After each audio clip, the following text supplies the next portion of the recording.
Olunaku lw'eggulu abasibe b'ekibiina ekya National Unity Platform 16 kwaba 32 abavunaanibwa mu kkooti y'amagye bakkiriza emisango gy'okulya mu nsi olukwe n'okusangibwa n'ebintu ebiteeberezebwa okubeera eby'amagye nga kati ekisigalidde kubasalira kibonerezo.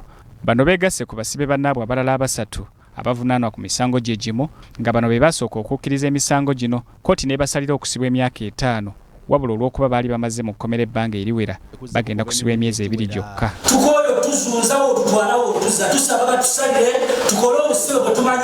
Abasibe bano okuli n'omuwala Olivia Lutaaya bakwatibwa ng'eggwanga lyakava mu kulonda okwali okwavaawo mpitewo owa 2021 wabula abasibe bano okukkiriza emisango ekika kino kyaleesewo ebibuuzo bingi era olwaleero twogeddeko ne bannamateeka ko n'abalwanirizi b'eddembe ly'obuntu okwongera okunnyonnyoka ensonga eno.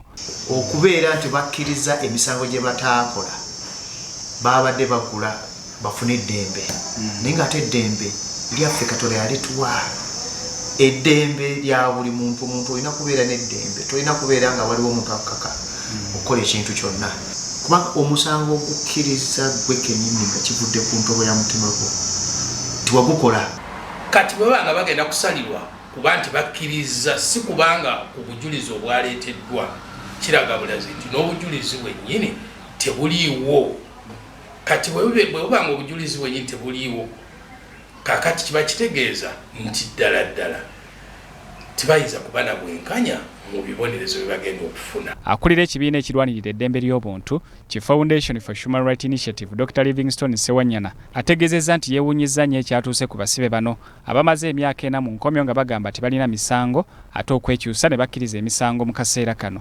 Kubanga obujulizi bwandireeteddwa kwe bandisinzidde okusala emisango gino naye buba nti nno oluvannyuma lw'emyaka 3 bagenda kusalirwa kubanga bakkiriza kiba kitegeeza nti obujulizi bwabuze bakakiddwa era oluvannyuma baweebwa ebibonerezo. Si kirungi omuntu okubeera mu kkooti ne yeegaana omusango ne wayitawo emyaka 4 nga kkooti yennyini obujulizi tebuvangayo mu kkooti yennyini naye ne wabeerawo minisita wa gavumenti n'avaayo n'abagaa nti baveeyo nga bamaze okukkiriza. Dr. Sewanyana ne munnamateeka Robert Kagolo bagamba nti okusinziira ku musango guno engeri gye gwaze gutambulamu kibaleetera okulowooza nti abasibe bano bandibanga baakakiddwa wadde nga kino minisita ombeezi ow'abavubuka Bannamateeka eyabaddewo ku lwa gavumenti nga bakkiriza emisango gino yabisambazze. Abasibe baleetebwa mu kkooti ne bakakibwa okukkiriza emisango olw'okubanga baagala bayimbulwe. Okigeraageranya n'omusibe akkiriza ng'atulugunyiziddwa kubanga batalina kyakukola. Bwe baba nga baalimbye tebaakola omusango nga tebaagikola tebamenya emisango ekyo ate tebaagikola ate nagwo omusango gwe baakoze nga bw'olaba nti ebintu bya gavumenti yaffe eno byekola ennaku zino bisesa busesa kati abamanyi ku mateeka bitwewuunyisa netwewuunya nti tulagawa mu maaso awo. President asobola kugamba nti ntadde omusibe nga tebanamuwozesa balina okumuwozesa kujjako ng'ogamba nti bamuwe beyiro bakuwa beyiro babanga abakwadde ng'omutwe gukuluma n'omira aspirin naye nga tomanyi kireese mutwe. Munnamateeka Robert Kagolo ategeezezza nti embeera y'abasibe bano eraga ekifaananyi ekibi eri enfuga ey'amateeka. Nalabye mukwano gwange Balamu